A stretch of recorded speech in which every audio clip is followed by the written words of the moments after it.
Hi guys, Rangel here, and today we are going to be talking about Sadali, the new cost 100 wind unit, who is a fantastic unit. If you're a wind player, you should definitely be looking out for him, but if you don't focus on wind particularly, I believe he is a fair skip because there's a lot of really good stuff coming for just about every element in the near future. Now, you might have noticed I did not post anything over the last couple of weeks. There has been a major change in my life situation, and I had to work things around. Things are moving towards the best, and so hopefully over the next couple of weeks I will be back in a more normal schedule. So yeah, you'll see me more on YouTube in the next following days. Thank you for your patience. Now, about Sadali, he is a very interesting character because he is a mix of healer, support, and damage dealer. He's got a bit of everything. I would call him the Wind Velis, essentially, except he doesn't haste people, he instead increases their bulk more than anything. He is very fast, he's got good agility, he grants re-raises to others, which is kind of fun, and then he's got this unique mechanic where units that receive buffs from Sadali have the option of dispelling bells and AP restore effects, and dispelling the extra hit, like the follow-up attack from Astrius, so that's pretty interesting. Overall, that's really his bread and butter. He also has really good AoE resistance and the ability to boost that further, so that's something that's interesting. He is extremely hard to kill. Now, before we dive deeper into Sadali himself, I want to take a look at his TMR and the vision card that's going to be coming alongside him. The TMR, quite average, I don't think there's a lot to say about that, but it does give you the ability to have healing power down on anybody, so that could be useful for some PvE stages. I don't believe any other TMR gives you something like this, but honestly, it's not a PvP, it's not a game changer of a TMR. The vision card that's going to be released with him, though, is insane. Even if it didn't have buff specifically for Sadali that it's getting as a global original buff like every other vision cards we get, the party effect from this vision card is a must pull. If you're a wind player, even if you don't pull Sadali, you want this vision card. It gives you 20 AoE resistance for wind units and 15% agility for wind units. Just that are the two best effects you can get from vision cards, and so it is something you need to pull. And it does factor into Sadali's power because the extra AoE resistance is really good on him. So we'll take a look at that in a minute. And then in terms of stats, this guy is pretty good. He's got more HP than Velis, who is a pretty tanky support guy, right? It typically takes 2 hits to kill Velis. It's going to take a lot more to kill Sadali.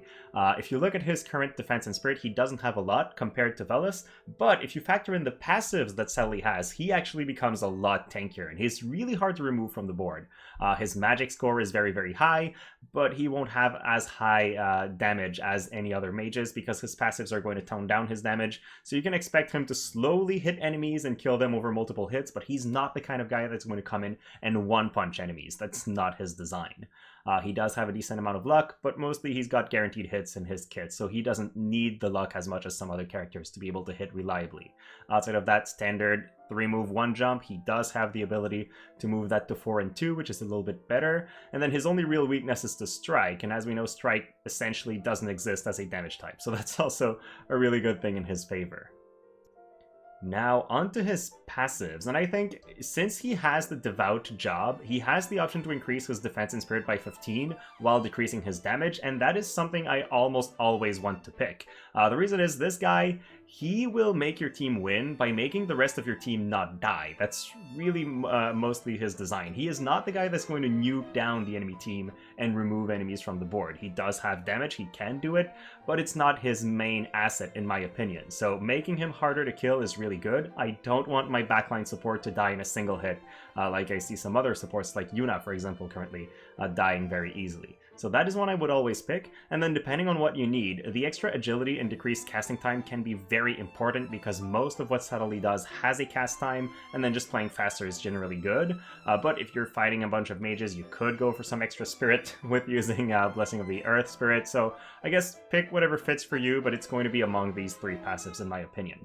Then counter abilities, they're all good, which is kind of annoying for me. I think the best one is his main job counter, because it has a chance to counter damage that's at 30% base, so it's really high, and then if it does proc, you do some damage while also removing buffs and haste. So it is a mix of Dispel and a bunch of other stuff, and then it works at a fairly long range too, so it will have chances to trigger quite often. Otherwise, if I'm not running this, I would probably just go with the flat 30% damage reduction from Kododama job, because that's something that's good against just about anybody that tries to attack you, so it always has some value. Now, on to Sadali's main job, which is packed with a ton of stuff, so it's a little bit difficult to cover. I had to cut off the non-EX version of abilities because there was just too much on screen. His basic ability has 7 casts. You're going to be able to spam that a little bit. It's a basic magic attack that doesn't have a cast time, but is reflectable, so Celis will absorb it. That cancels ability activation. That's pretty basic. I don't think we need to stay on that ability too long. Then he's got a buff that is instant cast. That is going to increase attack and magic in an AoE, but mostly for wind units, it will give them another 20 AoE resistance. Now, wind is getting a vision card that gives 20 AoE resistance. So we're talking 40 with those two things factored in, right? And then Sadali has an in at 10, so he's now at 50 AoE resistance. And you can keep stacking it very highly with this, making your team very, very hard to kill. This is a crazy good buff, and because it only affects wind units, that's why I think he's not as good of a support for other elements, because they won't benefit from that, which is a major portion of Sadali's kit. His other buff, which is also an instant cast buff in an AoE, is going to give an increased elemental resistance of 20% to all elements for all his allies. So he does have other ways to increase tankiness. Ideally, though, you stack the 2 of them and then you just make your team very hard to kill. And then after receiving the buff for a couple turns, the allies that are affected are going to be removing Auto Restore and secondary hits with their attacks whenever they hit someone. So that could be good. I feel like it's the kind of ability that on manual you will be able to leverage very, very well. You could pair Sadali with somebody like Corwell, remove bells from the enemy team from a long range, do some other stuff like this. But on auto, it's going to be hard to time your team well enough that they leverage this. So this ability is a little bit more for manual play in my perspective. Then he's got an attack, which has a casting time that is going to, in a large AoE, deal damage, and then decrease CT for the enemies by 1/4 of what they accumulated, so that's not bad. And decrease their agility as well, making them a little bit slower, but just for 1 turn, so until their next turn. He also has an attack which is a missile type attack, so you would have a reason to have potentially runes for missile attack or missile penetration. That is going to decrease missile resistance, then deal damage. It's piercing, so it could hit several enemies in the line, even though it is a single target ability by its definition. And then it has a chance to confuse, and if it does confuse, well, the confused hits of the enemies are not going to give them a lot of AP because they have massively reduced acquired AP. Overall, a really funny ability. I think it's going to be an interesting one to see, but I feel like because it's not an AoE ability, you will be seeing his AoE CT down a lot more often than you'll see this one. Then Sadali's final ability is, I think, what makes him that great in Odo. He has the ability to give re-raise to another person while giving them some hate. So you can turn any unit that's not designed to be a tank into a harder to kill version of themselves that now has hate. You could give this to B, for example, and as long as she dodges attacks, she doesn't lose her actual hate, so she will be able to dodge a couple hits until guaranteed hits kick in, or somebody has enough accuracy to take her down. Or you could do this for just about anybody, and this might make him fit in a rainbow comp of sorts, where you want to have your Esther, for example, have some innate hate very early in the fight. You cast re-raise on her, she now doesn't need to use Stunning Blade just yet, and she's able to tank a couple hits. So that's something that's fun. I feel like it's very unique, and it's a really a very well-designed ability that you give both re-raise and hate. And then on top of that, as I said previously, he boosts elemental resistances and boosts AoE resistance. So he's really more of a support than anything else in my perspective. Now, his Limit Break is very interesting. It is an attack with extra magic resistance penetration. Sure, so it's going to do decent damage. But mostly, after dealing the single target damage, it has a 67% base chance to charm, which means it's just about guaranteed to charm the enemy. And while the enemy is charmed, they will be dealing increased damage because they have extra attack and magic. I think that's pretty funky. Again, if you want to play this guy manually, you have access to a charm, to Bale's removal, follow-up hit removal. You can give re-raise to anybody you like. I think he's got a great kit for that. If you're playing on Odo, it might be hard to leverage charm properly. I know typically your other units are going to just break the charm by chaining on the guy, and then you lose that advantage, but it is there. It is an option that you have as well. In terms of sub-job, I don't think you'll ever use his main sub-job. It would be a way to decrease wind resistance if you really need it, or decrease his casting time if you really need it, but I feel like the other sub-jobs just provide more benefits overall. So the first one is the Devout, or a Tutor sub-job. This one has the advantage of giving you a wind attack off and a really good buff for other wind units, but I feel like Sadali already has really good buffs in his main job, so I don't think this one is going to come out too often. The main reason you would want this sub job is just so you can give Sadali good heals. So with this, he has the ability to heal people by a very large amount instantly without any casting time, and whenever he does, he also increases their agility, attack, and magic. So overall, pretty good ability. That would be the reason to run this sub job.